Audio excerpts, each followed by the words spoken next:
आजच डाउनलोड करा आणि तुमच्या आवडत्या मालिकांचा आनंद लुटा। माझ्या घरात कोण येईल कोण नाही हे मी ठरवेन। या घरात माझ्या परमिशन शिवाय एक पानही हलत नाही। आणि तू तू न परमिशन घेता माझ्या घरात आलीस, वर माझ्या पाहुण्यांचा इन्सल्ट करतेस। I said out. I said out.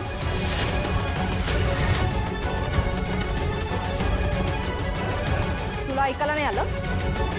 चल भरपूर झालं, निघ इकडून, निघ।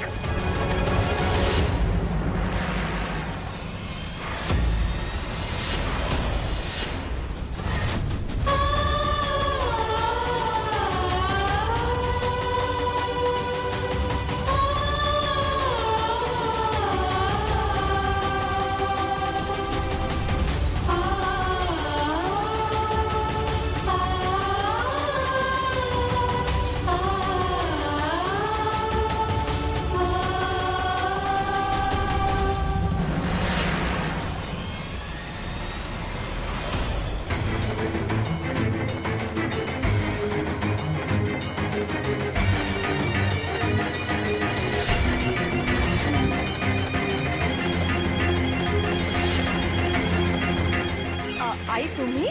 रागिणी, समज नावाची गोष्ट थोडी तरी तुझ्यामध्ये असेल असं वाटलं होतं मला, पण नाही।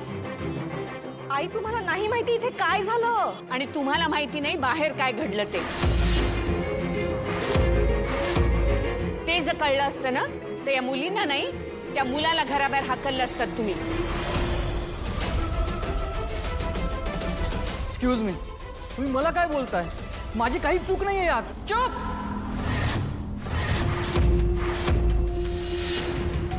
कडून तर मला काही अपेक्षाच नाहीये, पण नयनतारा, सतीश, तुम्ही तरी जरा विचार करायचात ना।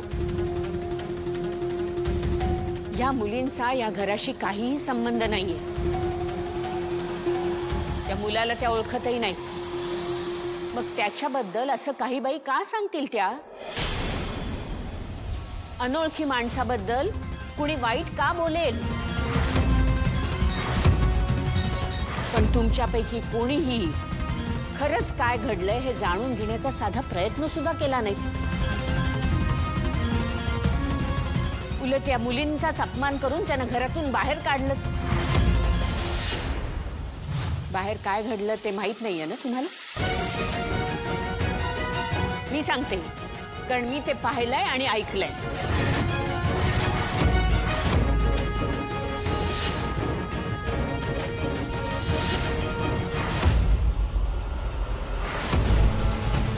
मुंबईत नवीन आहात? तुम्हाला काय करायचंय? गावरान तडका, आय लाईक इट। अशा झणझणीत डिशेस टेस्ट करायला मला नक्की आवडेल। तुझ्यासारख्या दोन जरी आल्या ना तरी हिची जी मजा आहे ना ती कोणातच नाही। तर अरे पैसे देईल मी।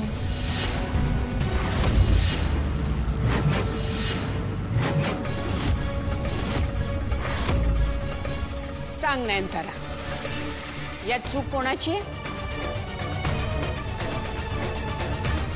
या अशा मुलाशी तू तुझ्या प्राजक्ताचं लग्न लावून देणार होतीस?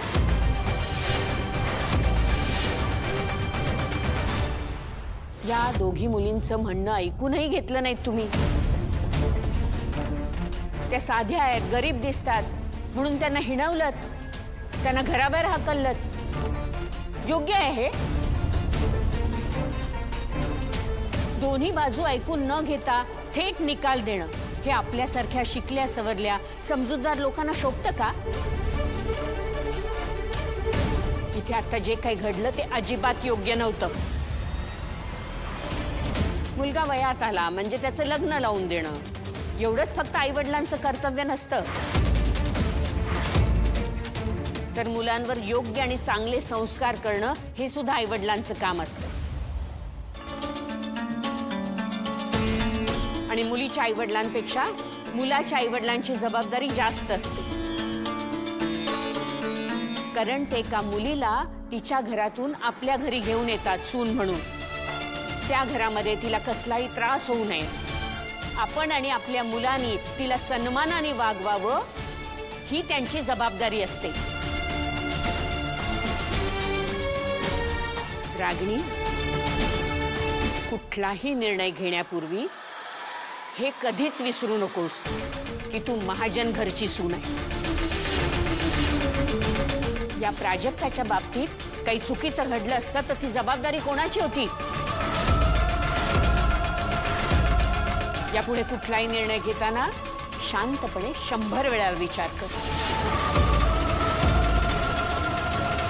आणि जी जबाबदारी झेपणार नसेल ती उचलायला जाऊ नये माणसानी.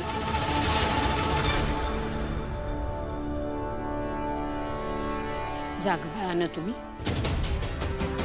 जातो. मी यांच्या वतीने सॉरी म्हणते. जातो. आजी अहो काय करताय तुम्ही?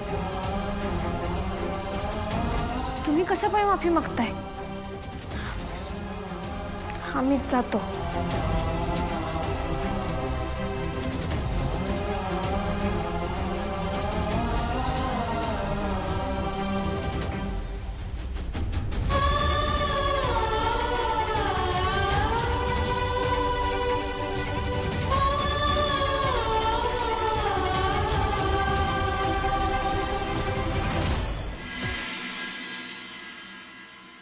कमळी,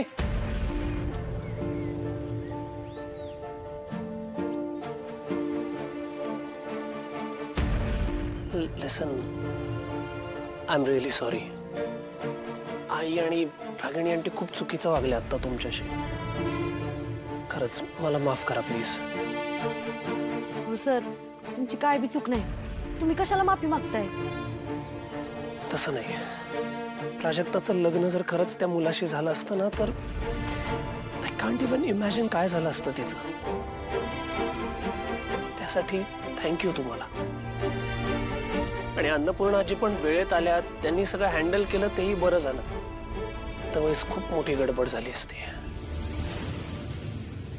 मला माहिती आहे तुम्हाला खूप वाईट वाटलं असणार आहे, पण प्लीज तुम्ही काही मनात ठेवू नका. सर अहो तुमची आई बोलली ते खरंच आहे की आपली जग वेगळी आहेत. पण त्यातनं बी तुम्ही आमचा एवढा विचार केला त्यासाठी खरंच थँक्यू. बरं वाटलं. आम्ही मुंबईत एवढ्या मोठ्या कॉलेजात शिकायला आलो. आजूबाजूला सगळी श्रीमंत पोरं पोरे आहेत म्हटल्यावर ते आम्ही बी तसंच होणार असं नाही ना वय की नाही? खरं आम्ही आलतोच वेगळ्याच कारणासाठी आणि भलतंच घडलं बघा. आमचंच चुकलं. आम्ही यायला नको होतं. येतो आम्ही. आई कमी कमी प्लीज प्लीज असं नको म्हणूस. हे बघ, आय नो आई जरा स्ट्रिक्ट आहे, ती विचार न करता बोलली, पण ती मनाने वाईट नाही आहे ना. हो पण त्या ज्या काय वागल्या त्या बरोबरच आहे. असं कुणी अचानक कुणाच्या घरात घुसतंय का सांगा? आमचंच चुकलं. म्हणजे दुसरं कुणी असतं तर गप गुमान निघून गेलं असतं की नाही? माझ्यातच लय हुशारी आहे. असं काय घडलं की नाही, काय होतंय माझं मलाच कळत नाही बघा. लहानपणापासून असंच आहे. कुणावर अन्याय झालेला मी नाही सहन करू शकत.